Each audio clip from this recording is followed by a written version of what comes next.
കോടീശ്വരന്മാരാകാൻ നമ്മൾ നിരവധി ആളുകൾ ഒത്തിരി പരിശ്രമിക്കുന്നുണ്ട്. എല്ലാവർക്കും കോടീശ്വരനാകാൻ നല്ല ആഗ്രഹമുണ്ട്. പക്ഷേ ആഗ്രഹം കൊണ്ട് മാത്രം ഒരിക്കലും നിങ്ങൾ കോടീശ്വരനാകാൻ പോകുന്നില്ല. ആ ആഗ്രഹത്തോടൊപ്പം നിങ്ങൾ കഠിനമായി തന്നെ പരിശ്രമിക്കണം. കഠിനമെന്ന് മാത്രം പറഞ്ഞാൽ പോരാ, നിങ്ങൾ സ്മാർട്ട് വർക്ക് ചെയ്തതിലൂടെ മാത്രമേ നിങ്ങൾക്ക് കോടീശ്വരനാകാൻ സാധിക്കുന്നുള്ളൂ. ഈ സ്മാർട്ട് വർക്കിൽ തന്നെ പ്രധാനപ്പെട്ട മറ്റൊരു കാര്യമാണ് നിങ്ങളുടെ മൈൻഡ് സെറ്റ് നിങ്ങളെ കോടീശ്വരനാക്കാൻ അനുവദിക്കുമോ ഇല്ലയോ എന്നുള്ളത്. കാരണം നിങ്ങളുടെ മനസ്സ് എന്ത് പറയുന്നു അതായിരിക്കും നിങ്ങൾ ചെയ്യുന്നത്. അപ്പോൾ നിങ്ങൾക്ക് കോടീശ്വരനാകണമെന്നുണ്ടെങ്കിൽ നിങ്ങളുടെ മനസ്സ് ആദ്യം അതിന് തയ്യാറാവണം. അതായത് ഞാനൊരു കോടീശ്വരനാകും എന്ന് നിങ്ങൾ തന്നെ തീരുമാനിക്കുന്ന നിമിഷം മുതലാണ് നിങ്ങൾ അതിനുവേണ്ടി പരിശ്രമിക്കുന്നത്. അതായത് നിങ്ങൾ അതുവഴി മാത്രമേ ഒരു കോടീശ്വരനാകാൻ സാധിക്കൂ എന്ന് തന്നെയാണ് തീർച്ചയായിട്ടും പറയാൻ സാധിക്കുന്നത്. അപ്പോൾ കോടീശ്വരന്മാരാകാൻ നിങ്ങളുടെ മനസ്സിൽ ചിന്തിക്കേണ്ട കുറച്ച് കാര്യങ്ങളെ പറ്റിയാണ് ഇന്നത്തെ വീഡിയോയിലൂടെ നമ്മൾ സംസാരിക്കുന്നത്. അതിനകത്ത് ഏറ്റവും പ്രധാനപ്പെട്ട കാര്യമാണ് ഞാനൊരു കോടീശ്വരനാകുമെന്ന് നിങ്ങൾ ആദ്യം വിചാരിക്കുക എന്നുള്ളത്. അതായത് സ്വയം തീരുമാനിക്കുക, നിങ്ങൾക്കൊരു കോടീശ്വരനാകാൻ സാധിക്കും എന്ന് നിങ്ങൾ പ്രയത്നിക്കുക. അതായത് നിങ്ങൾ അതിനുവേണ്ടി തന്നെ പരിശ്രമിക്കുക. അതുവഴി തന്നെ നിങ്ങൾ പകുതി കടമ്പ കഴിഞ്ഞു എന്ന് പറയേണ്ടി വരും. അതായത് നിങ്ങളുടെ മനസ്സിൽ ഞാനൊരു കോടീശ്വരനാകും എന്ന ദൃഢനിശ്ചയം എടുക്കുമ്പോൾ തന്നെ നിങ്ങൾ അതിനുവേണ്ടി പരിശ്രമിക്കുകയും അതുവഴി നിങ്ങൾ കോടീശ്വരനാവുകയും ചെയ്യുന്നുണ്ട്. രണ്ടാമത്തെ പോയിന്റാണ് നിങ്ങൾ വലിയ രീതിയിൽ ചിന്തിക്കുക, അതുപോലെ തന്നെ വലിയ രീതിയിൽ പ്രവർത്തിക്കുകയും അതിനോടൊപ്പം തന്നെ ഉത്സാഹത്തോടെ പെരുമാറുകയും ചെയ്യുക എന്നുള്ളത്.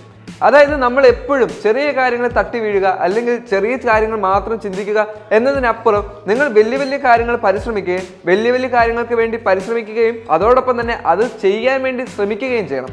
അതായത് ഞാനിപ്പോൾ ഒരു ചെറിയ വീട് മേടിക്കും എന്ന് ആഗ്രഹിക്കുന്നതിനേക്കാൾ ഞാൻ വലിയൊരു കൊട്ടാരം പണിയും എന്ന് ചിന്തിക്കുന്നതാണ് ഒരു കോടീശ്വരനാകാൻ നിങ്ങൾക്ക് ആദ്യം വേണ്ടത്. അതായത് അത്രയും വലുതായിരിക്കണം നിങ്ങളുടെ സ്വപ്നങ്ങളല്ല. മാത്രമല്ല ആ സ്വപ്നത്തിന് വേണ്ടി പരിശ്രമിക്കുകയും ചെയ്യുന്നതിലൂടെ നിങ്ങൾക്ക് ഒരു കോടീശ്വരനാകാൻ സാധിക്കും. അടുത്തൊരു പോയിന്റാണ് നിങ്ങളുടെ ഭാവി നിങ്ങൾ തീരുമാനിക്കുക എന്നുള്ളത്. അതായത് നിങ്ങൾ എന്താകും എന്നുള്ളത് നിങ്ങളാണ് തീരുമാനിക്കുന്നത്. നിങ്ങളുടെ ഫ്യൂച്ചർ നിങ്ങൾ ഡിസൈഡ് ചെയ്യുന്നുണ്ട്. നമ്മൾ ബാക്കി ഒരു കാര്യവും ഒന്നും ശ്രദ്ധിക്കേണ്ട, നിങ്ങളുടെ ഫ്യൂച്ചറിനെ പറ്റി മാത്രം ശ്രദ്ധിക്കുക.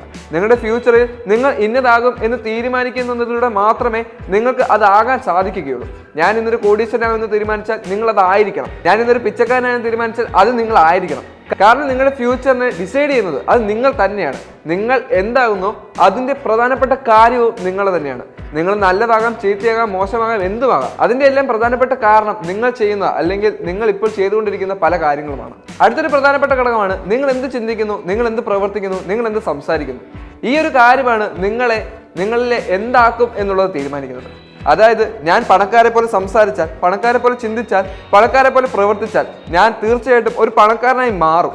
അതാണ് ഈ ഒരു പോയിന്റിലൂടെ ഉദ്ദേശിക്കുന്നത്. നമ്മളെപ്പോഴും, അതായത് നമ്മുടെ ഒരു 10ന്റെ കാശില്ലെങ്കിൽ പോലും നമ്മൾ ഇപ്പോഴും ചിന്തിക്കുക നമ്മളൊരു കോടീശ്വരനാകും, നമ്മളൊരു കോടീശ്വരനായി കഴിഞ്ഞാൽ എങ്ങനെ ബിഹേവ് ചെയ്യും, നമ്മളെങ്ങനെ സംസാരിക്കും, നമ്മളെങ്ങനെ പ്രവർത്തിക്കും. ആ ഒരു പ്രധാനപ്പെട്ട ഘടകമാണ് നിങ്ങളെ കോടീശ്വരനാക്കാൻ ഏറ്റവും കൂടുതൽ ഹെൽപ്പ് ചെയ്യുന്നത്. അടുത്തൊരു കാര്യമാണ് എന്തിനും തുടക്കം കുറിക്കുക. അതായത് ഇപ്പോഴും മടി പിടിച്ചിരിക്കുന്ന നിരവധി ആളുകളുണ്ട്. അവരെ എല്ലാം മാറ്റി നിർത്തിയിട്ട് നിങ്ങളൊരു പുതിയ വർഷം സ്റ്റാർട്ട് ചെയ്യാൻ പോവുക. ആ ഒരു സ്റ്റാർട്ടിങ്ങിൽ തന്നെ നിങ്ങൾ കോടീശ്വരനാകാനുള്ള നിങ്ങൾ ആദ്യം ചുവട് വെക്കുക. 1 രൂപയെങ്കിൽ 1 രൂപ അതിനകത്തൊരു നിക്ഷേപം കണ്ടെത്തി അല്ലെങ്കിൽ എന്തെങ്കിലും തുടക്കാൻ പറ്റുന്ന എന്തെങ്കിലും തുടങ്ങിയിട്ട് നിങ്ങൾ നിങ്ങളുടെ വരുമാനം വർദ്ധിപ്പിക്കുന്നതിന് വേണ്ടി പരിശ്രമിക്കുക. അതിലൂടെ മാത്രമേ നിങ്ങൾക്ക് നല്ലൊരു കോടീശ്വരനാകാൻ സാധിക്കുകയുള്ളൂ. അടുത്ത ഏറ്റവും പ്രധാനപ്പെട്ട ഘടകമാണ് നിങ്ങൾ സേവ് ചെയ്യുന്നത് പോലെ തന്നെ നിങ്ങൾ എപ്പോഴും മണിയെ ഫോളോ ബാക്ക് ചെയ്യുക. അതായത് പണം എങ്ങനെ വരുന്നു എന്നുള്ളത് പ്രധാനമാണ്. ആ പണത്തെ എങ്ങനെയെല്ലാം നിങ്ങളുടെ കയ്യിലേക്ക് കൊണ്ടുവരാം എന്നുള്ളത് നിങ്ങൾ തീരുമാനിക്കണം. ആ പണത്തെ കൈവിട്ട് കളയാതിരിക്കാനും നിങ്ങൾ ഏറ്റവും അധികം ശ്രദ്ധിക്കണം. പണത്തെ ഏതെല്ലാം വഴിയിലൂടെ നിങ്ങളുടെ ഉള്ളിലേക്ക് എത്തിക്കാൻ സാധിക്കും എന്നുള്ളതെല്ലാം വളരെ പ്രധാനപ്പെട്ട ഒരു ഘടകമാണ്.